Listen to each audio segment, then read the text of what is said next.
city of Tucson, Dr. Jennifer Herrera. Yeah. Wow. Bringing the heat. Also known as Dr. J by the kids on the court. So yes.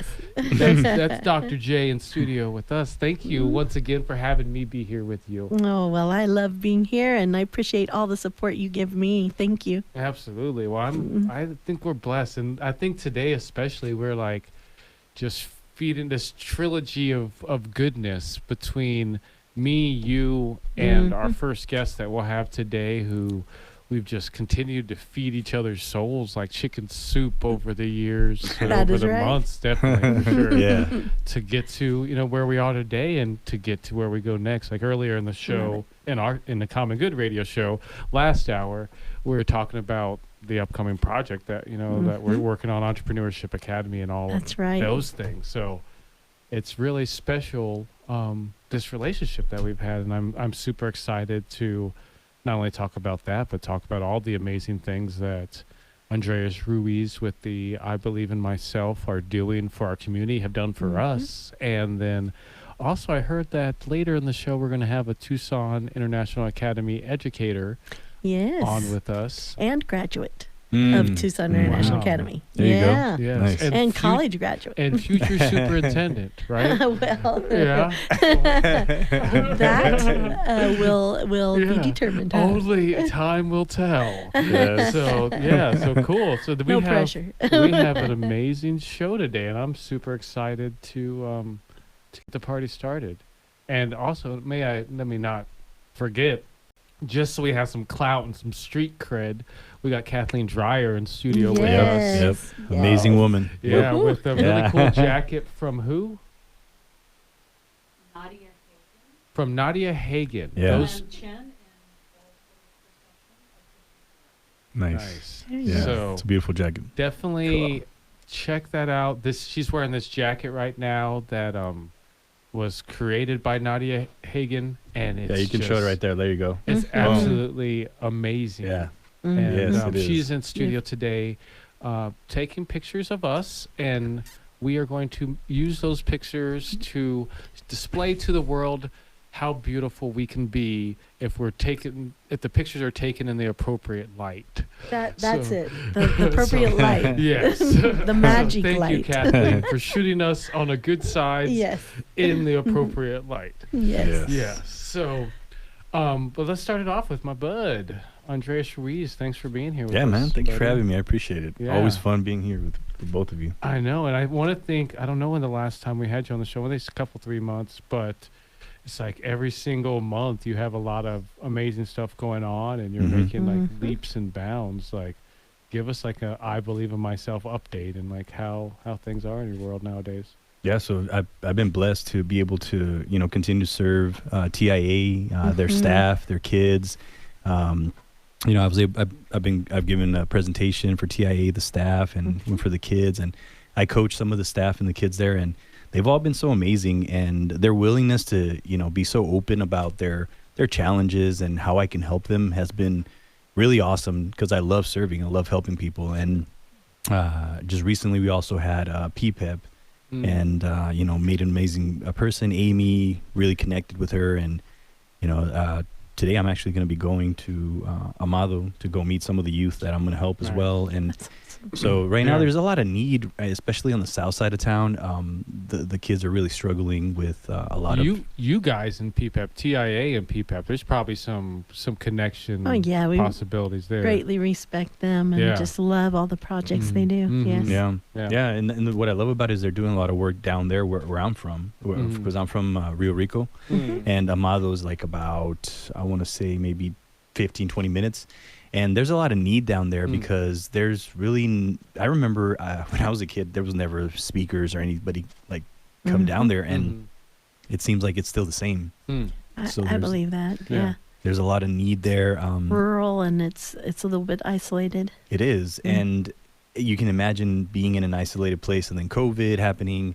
I've already heard so many kids already committing suicide last year, this year, and the numbers are still continuing to rise. We even had Margie Baker on the show, and she talked about some people that committed suicide, people have tried to commit suicide, and right now I'm just really on a mission to save as many lives as I can because, there's not a lot of people doing this work, and I think it's my duty, it's my job to fulfill that, and I have a purpose, and I feel like it's like they said, like you were given a gift by God, and what are you going to do with this gift? How are you going to give it to the world so that you can help them? And that's what I'm on right now. I'm just really want to help our youth. Really, that's your passion. That I is love it. definitely Isn't a calling it you fun have. watching him just catch on fire in front of our eyes? Yeah, I light up with that. I love. Yes, and you're having success. I mean, that's what's so awesome. Yeah, I love that. Yeah, thank you. And so, I guess kind of like to ask the same question you asked Dr. J on the Common Good radio show, turn it back around on yourself. Oh, the consistency? Uh-huh. Oh, man. Consistency. Yeah. That's a great question. And I loved what Dr. J said, that whole thing about having the calendar. I always like to write out my calendar on Sunday nights. And I so take just about, restate the question, just for the oh audience. yeah, I asked Dr. J, how do you stay consistent? And the calendar, I love what she said. I always sit down. Actually, Sunday mornings, like around 4 a.m, I write out for 30 minutes what I'm going to do Monday, Tuesday, Wednesday, Thursday, Friday, Saturday, and Sunday the next week. And then I lay out the calendar. I put it on my desk. I wake up. I do my morning ritual called the Morning Warrior Secrets. Where I wake up, I say something positive. I splash some water on my face and, drink some apple cider vinegar with some water. And then I do my mantras. I am the voice. I will lead, not follow. I will believe, not doubt. I am a force for good. I am a leader. I defy the odds. I set a new standard and I step up. And I do it in a radical movement. And then I just do my yoga, meditation. I journal. And then I speak out my vision of what I'm going to create for the future and what I'm going to do in the next 5-10 years. And then I get started. I work out, and then I take a cold shower, and boom, let's get rocking and rolling. And then I just stay consistent with that. I make sure that I stay very disciplined, and go to sleep at 8, wake up at 3 in the morning, and let's get rocking and rolling. And I think since That's we awesome. actually had you on the show last, you have soft copies of your book available, Morning Warrior Secrets. Yes, yeah, and you can. I think we'd like to talk about it more after the break, or what? No, well, maybe. Yeah, sure. Let's do it. Absolutely. Yeah. Okay. Yeah. All right. Well, we're going to be back after this break. We now return to the Making College Come True radio show, brought to you by Tucson International Academy. And welcome back to the Making College Come True radio show, brought to you by Tucson International Academy. I am still Pastor John McClain, very much so, here with the one and only Dr. Jennifer Herrera, the superintendent of Tucson International Academy. If you are not familiar with Tucson International Academy, please get familiar with Tucson International Academy. It's a K-12 charter school where pretty much if you want to put your kid on a rocket ship to college, that's where you'd send them to. Yes. So, absolutely. We are that very show here every week to help explain the process and have on some amazing guests, not only Tucson International Academy educators, but public speakers and motivational coaches and life coaches and superheroes like we have on today, the co-host of mine of the Common Good radio show, Mr. Andreas Ruiz of I Believe in Myself Coaching. Yes, when you said superhero, that's one of my son's favorite songs. The superhero. He starts dancing, man. Gets down. He's And serious. definitely, as He we connects. as we spoke about before, your I want to think at the top of the list is great father, So Thanks. Yep. of all the things that this man is, we have a great father in studio with us today. Thank you, man. Awesome. I appreciate that. So, but the subject that we left off with before we went into break is the book, Morning Warrior Secrets. To give us a short Cliff Notes synopsis, elevator pitch of this Morning Warrior Secrets book you speak of. Yeah, Morning Warrior Secrets is just a morning ritual that, it changed my life when I was down and out. My morning ritual used to be just waking up and getting drunk. And it completely changed my life when I started listening to a lot of motivational speakers, coaches. And pretty much it's just a morning ritual that will help you have more happiness, more wealth, more health, and just find your life's purpose. Because when you're sitting there by yourself in that moment of meditation, you start to get these downloads from the universe, from God, whatever you believe in, and you start to get these downloads of like what you're really here for. Like you're here for a purpose. So what if it's like Carrot I believe in? Do I get a download from Carrot? Uh, Yeah, nice. Okay, Maybe. sorry. I just had to do that. Sorry. Yeah, I've gotten carrots in my. And then what you do is you say, okay, it's just a thought, and you let it go. And that's one thing that a lot of people don't do is, and I teach this to the kids. I tell them like, you know how there's jelly beans where there's the booger flavor, and then there's like the lime and the strawberry flavor. You like all those, but if we continue to eat those booger flavors that we don't like, all you can do is all you gotta do is just spit it out. You don't have to continue eating those boogers. It's just a thought. And really we suffer in thought. That's all it is, just a thought. So when you meditate, you download that thought and you say, wait, okay, it's not true. I am worthy. That thought just goes and goes up into the sky and becomes a cloud, and it just fades. But then if you're continuously consuming these thoughts and believing these thoughts, they're going to become your reality. And it's that simple. Just get that thought out of the way, eliminate it. And so with the meditation, it's helped me out tremendously to really get to know myself even more. Someone that reads your book, what can they expect? Like, what are you hoping they'll capture if they read that bad? I call this it's not a good way to say it, but I call it like a toilet book, and it's maybe not the best way to describe it, but you can sit on the toilet. Probably not. You could I'm sorry, yeah. But it's like the chapters are really short. They're like 2 pages long. You can knock out a chapter in 5 minutes or something like that. And what I like to do is I like to just put, this is what you do, and that's it. Like just do this, and you'll be happier. You'll. So I like to just keep it very short and sweet, right to the point. That way, because I like to read short and sweet books, like just like 1 to 2 page chapters. Because I read, but I don't read a lot. But when I do read a book, there's this coach of mine, Steve Chandler, that when he coached me, he has a lot of books just like that, 1 to 2 page chapters, and they're just so good. It's just kind of like the War of Art. That book by Stephen Pressfield, where it's just sometimes a paragraph, and it's just like knocks you like, whoa, this is good, dense and helpful. And You're sometimes just, a little strong, yeah, very strong. But yeah, so that's what I like. It's full of strategies. Your book is full of strategies, and I mean, who doesn't need a new strategy? I mean, you can't just do the same thing all the time. It just loses its punch. So you have to be open to what else, how's another way I can approach this, and maybe I want to cultivate this in my life. And I love how you shared things that we can do. Thank you. And then like in a lot of ways, thanks, especially for people like yourself that, like you said, you're not a big fan of reading. You just aren't. It's like the gateway book to reading. It's like yes, you start off with this little piece. Especially as an adult, we're not going to read. Where's Waldo anymore? We need something a little bit more sustenance.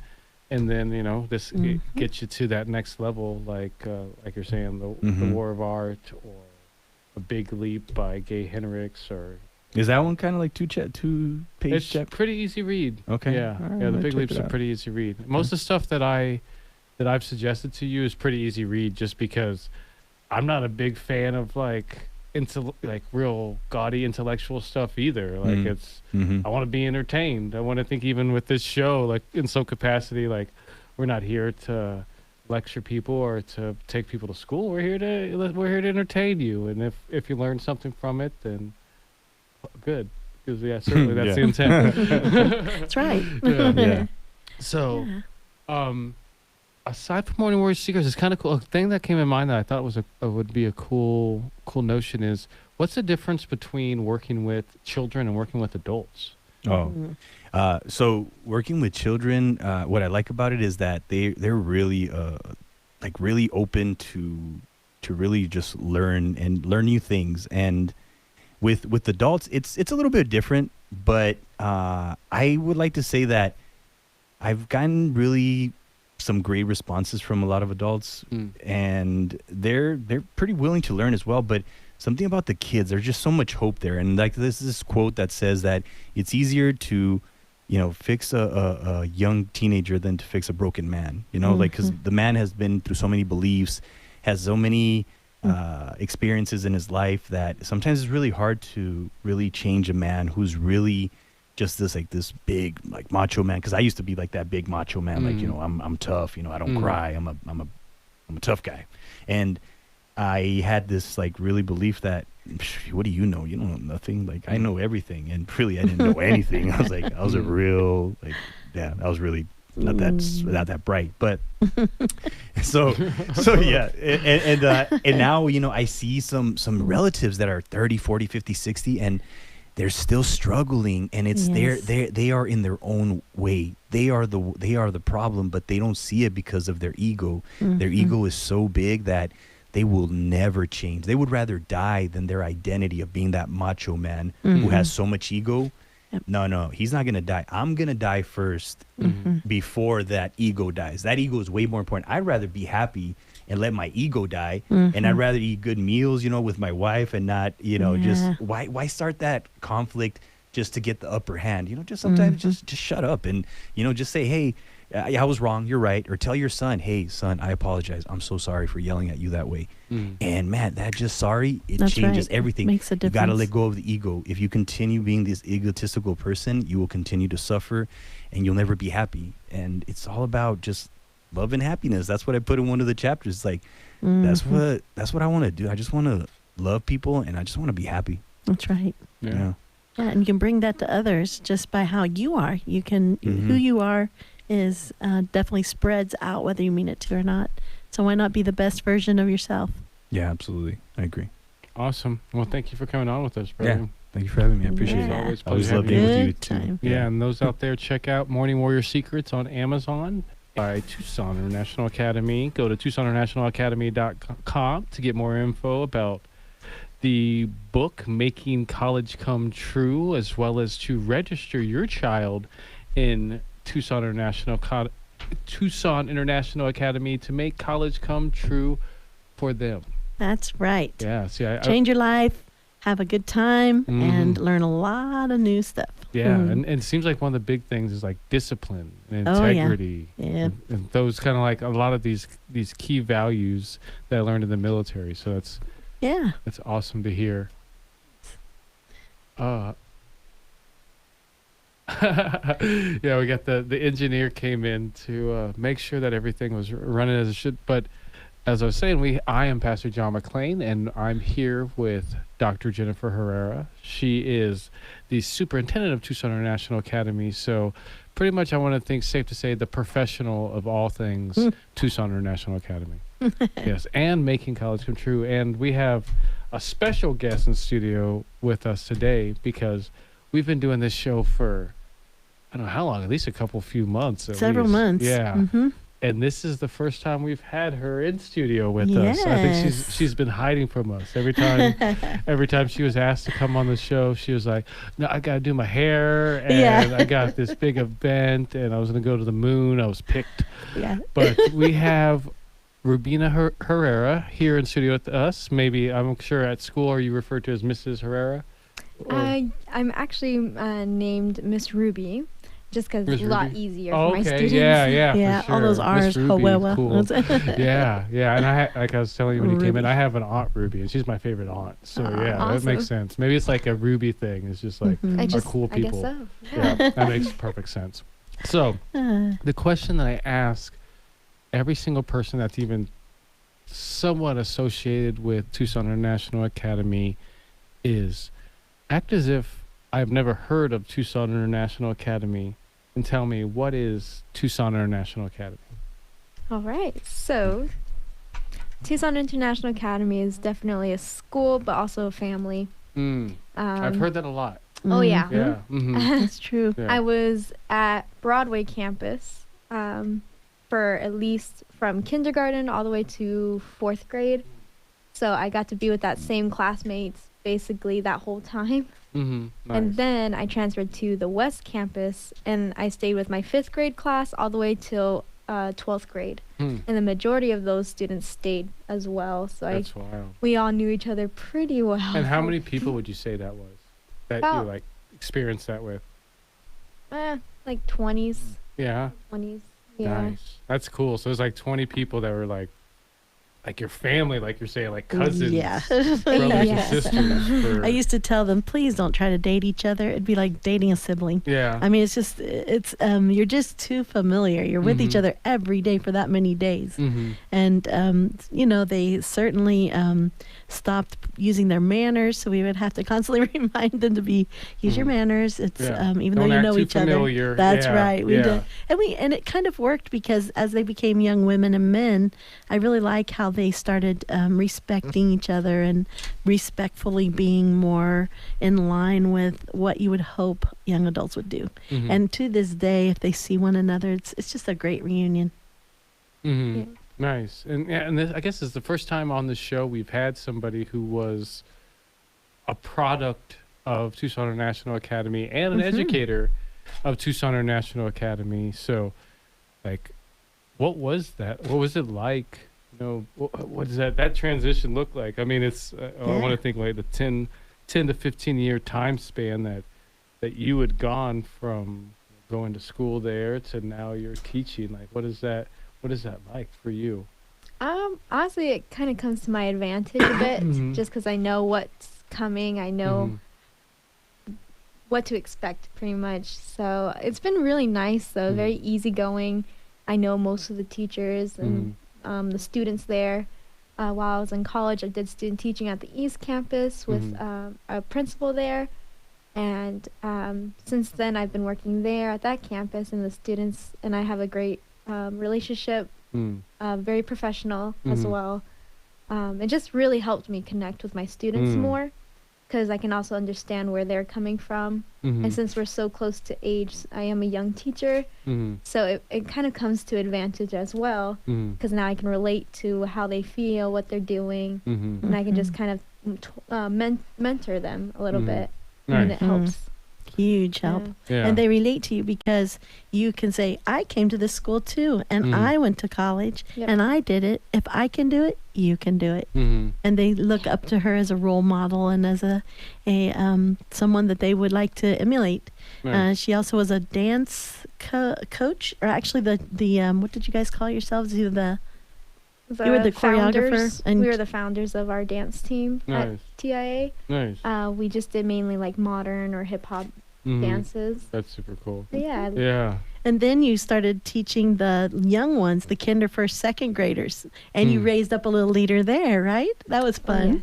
Huh. And she just graduated with a ceremony. She graduated a year ago, but because of COVID, GCU, Grand Canyon University, did not have a ceremony at that time, but they just offered one this year for last year, and we just went last Tuesday. So maybe on the next segment, we can talk to her about the victory of being a graduate of a university as well. Yeah. High school is a absolutely. big deal. Graduating from high school is really important. Big. It's a big thing. I think it's very good because I see a lot of people my age that haven't even graduated from high school. I'm like, oh wow, I didn't Yeah. know.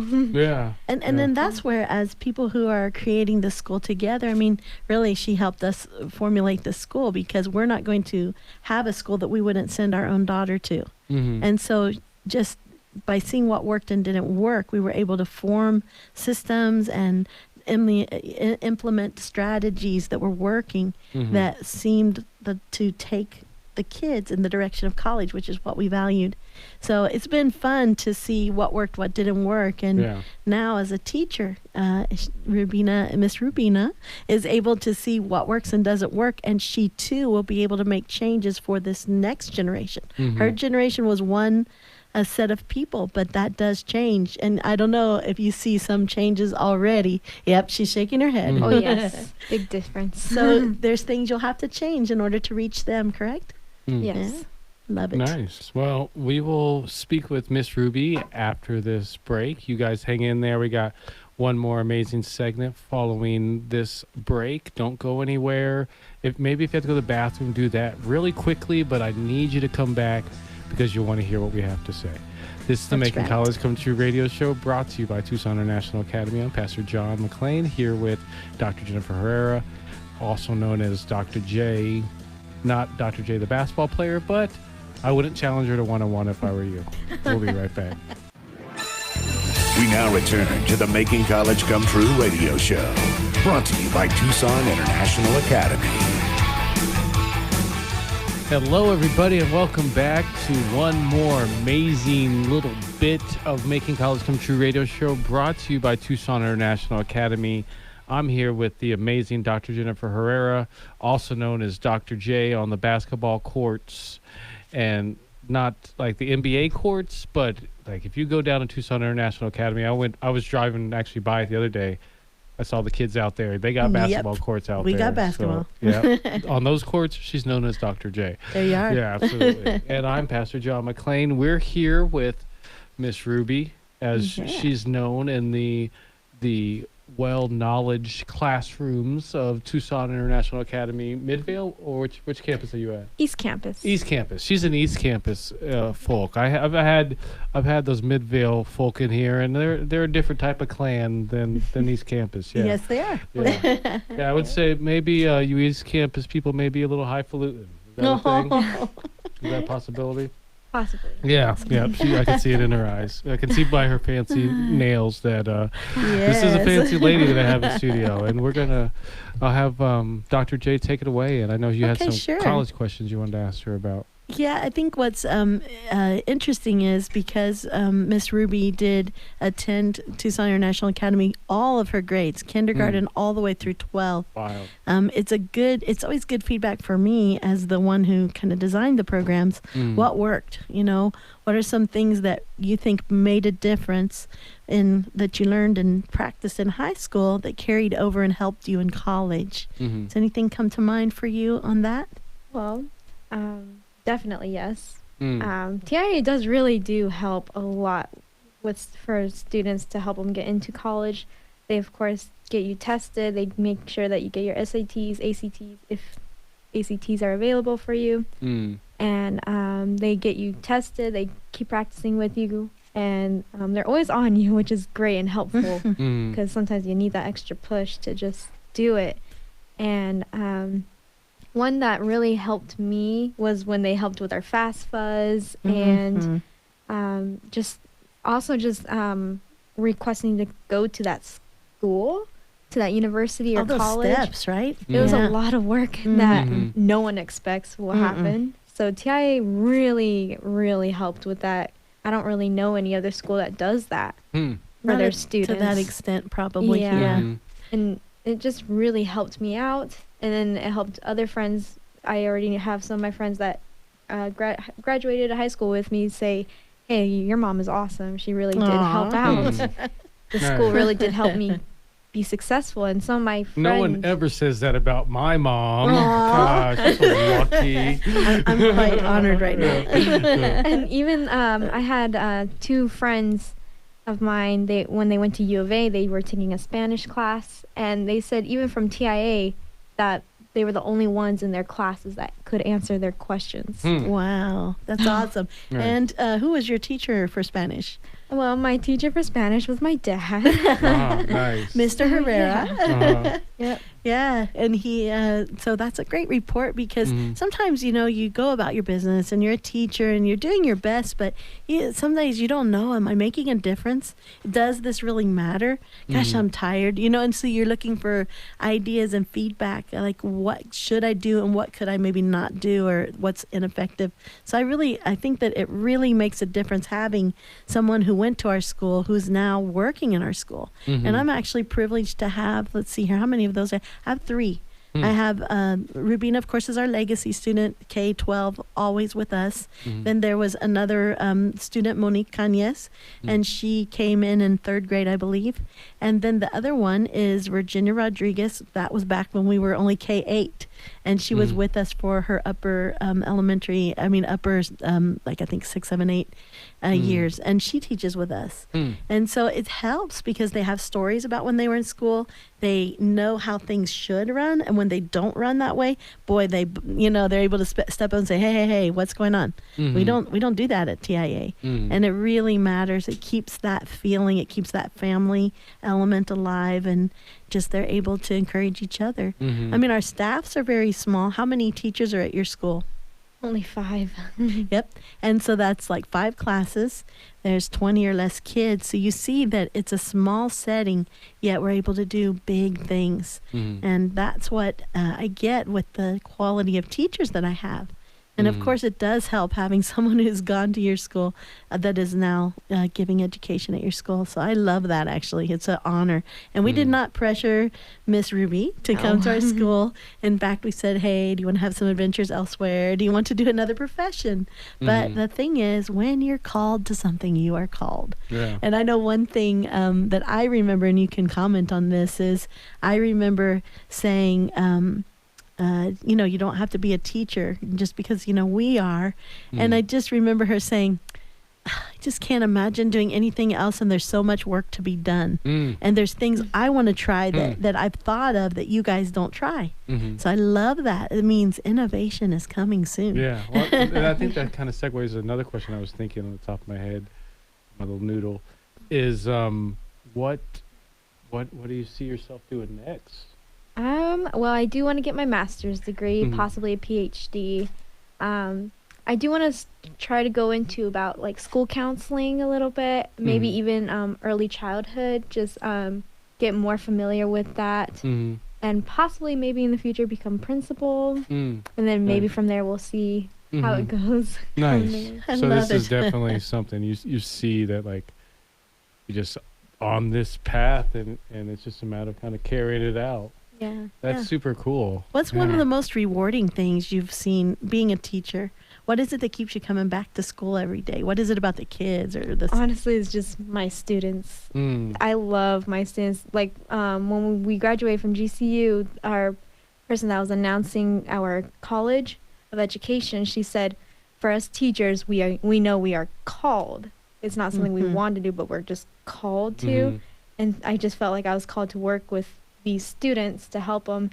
And I know a lot of students or kids in general don't really have 2 parent figures in their family. And I just want to be there for them through those times, and just of course through academic struggles as well. I don't want them to give up after being supported so well. I want to be that support for my students. Wow. Nice. Yeah, and that is so true in life. Often, what has been done for us, we do feel compelled to give it to others. And then when you see that turning tide, do you have any stories that you can think of from your current class where you don't have to say their name, but you can just refer to them, and like what was a turning point for someone in your class that really made your day, that made you say, yes, I love doing this? Honestly, when my students would just create pictures for me, Aw. it just meant Yeah, a I can lot. imagine. Or they'll just say, "Oh, Miss Ruby's the best," or just little stuff like that really helps. Yeah. Dr. J was yeah. saying today, like just about her energy, how just being around the children will do that for her. And I think today was a hard day for her because she had a lot of, meetings, kind of a lot of like paperwork, sorting type of stuff. And, but I can imagine just being around just children all day and that energy, and it can be tiring, but I bet it's so much fun. I can imagine. It's super tiring, but so worth it. They like, even when I was gone for my graduation, all I could think about was my students. I was like, I wonder what they're doing. Oh, they're testing right now. I hope they're okay. Yeah. So, and I guess in line with that, like, how did you adjust with COVID and all the changes and the, that big gap of not even being able to be in contact with your kids, with your students? It was difficult at first. It was very hard just because it was hard to get them even on our Zoom meetings at first. There's still some confusion on how it works, and some of them aren't tech savvy. Some of our students didn't even have internet to use, so it's a little hard to help them out with academics. But we finally found something that worked. We just got into a schedule, Zoom meetings 3 times a week, and then I just send them home some homework to do for the week. And they're called ICF folders, interactive communication folders. So we just put our work inside those folders, and that helped a lot. I love paper myself. I would rather work with paper and pencil, so that really helped out with the students. Nice. Filled in that gap where they couldn't access online. At least they had something that was the concepts they should be learning in order to pass to the next grade. Mhm. Everyone was worried about passing to the next grade, huh? Mm. Oh yeah. And that's why we're having summer school this summer. Mhm. If you were a current student, you have to be a current student, and you're re-enrolled to come back. You Mhm. are invited to our summer school. And at summer school, we can really catch up any area that you just missed. Mhm. We can really fill that in the summer. And we're going to add a little music to the summer. We're going to Nice. have a music teacher and Nice. creative movement and things like that, Mhm. art as well. So there will be one session of that, one session of math, and one session of reading for every person who comes to our summer school. So we're very excited about being able to offer that. Mhm. And I just think that it's going to make a big difference. Nice. Yeah. So that's exciting, and Mhm. thank Oh. you. Well, go ahead. I know we have just 1 minute, Yeah. but I did want to ask you. Last week we were at your Grand Canyon University commencement for 2020. What was the highlight for you? Like, was that a worthwhile event? Are you glad you walked across the stage and had your gown and the whole bit? Yes. My point about this is just it's worth it. Go to college. It's so worth it. It's hard work, but it's so much worth it and rewarding when you're finally at that ceremony. I know. I missed it. I was so Yeah. mad. Like Oh. they called me in emergency because one of my coworkers got Oh. COVID.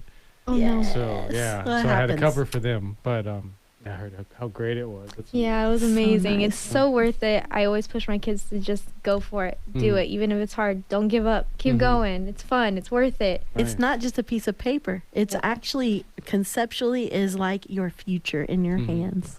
Yeah. I love Nice. that. Well, awesome. Well, thank you for coming and being on with us.